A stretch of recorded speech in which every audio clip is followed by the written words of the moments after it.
वाहिनीचं हे नागपूर केंद्र आहे. ठळक मराठी बातम्या.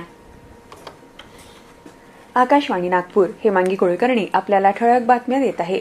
राज्यात झालेल्या महापालिका निवडणुकीत भाजपाला अभूतपूर्व यश मिळाल्याचा अत्यंत आनंद वाटत असल्याचं मुख्यमंत्री देवेंद्र फडणवीस यांनी म्हटलंय. राज्यातील जनतेचं आणि भाजपाच्या सर्व कार्यकर्त्यांचं फडणवीस यांनी आभार मानले.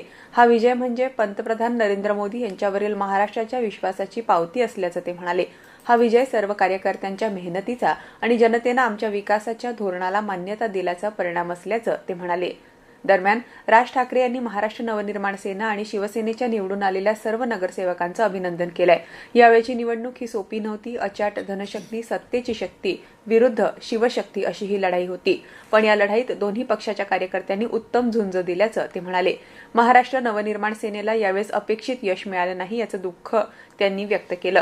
तसंच आपली लढाई मराठी माणसाची, मराठी भाषेची, मराठी अस्मितेसाठीची आणि समृद्ध महाराष्ट्रासाठीची लढाई आहे, असं सामाजिक माध्यमावरील आपल्या संदेशात त्यांनी म्हटलं आहे. यंदाचा केंद्रीय अर्थसंकल्प येत्या 1 फेब्रुवारीला सादर होणार आहे. त्या दिवशी शेअर बाजार सुरू ठेवण्याचा निर्णय मुंबई शेअर बाजार आणि राष्ट्रीय शेअर बाजारानं घेतला आहे. नेहमीच्या वेळेत म्हणजे सकाळी 9:15 ते दुपारी 3:30 पर्यंत दोन्ही शेअर बाजार व्यवहार करतील असं या वृत्तात म्हटलंय.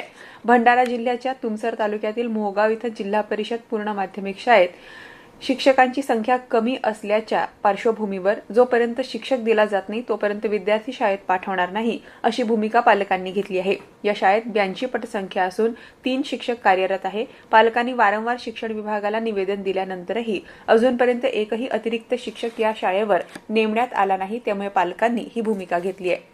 19 वर्षाखालील एकदिवसीय सामन्यांच्या विश्वचषक स्पर्धेत आज दुपारी झिम्बाब्वेतील बुलावायो इथं भारताचा ग्रुप अ मधील दुसरा सामना बांगलादेशशी होईल. हा सामना भारतीय प्रमाण वेळेनुसार दुपारी 1 वाजता सुरू होईल. नागपुरात आज 10.2 अंश सेल्सिअस इतक्या किमान तापमानाची नोंद करण्यात आली आहे. याबरोबरच हे ठळक बातमीपत्र संपलं. यापुढील प्रादेशिक बातमीपत्र संध्याकाळी 6 वाजता ऐकता येईल. नमस्कार.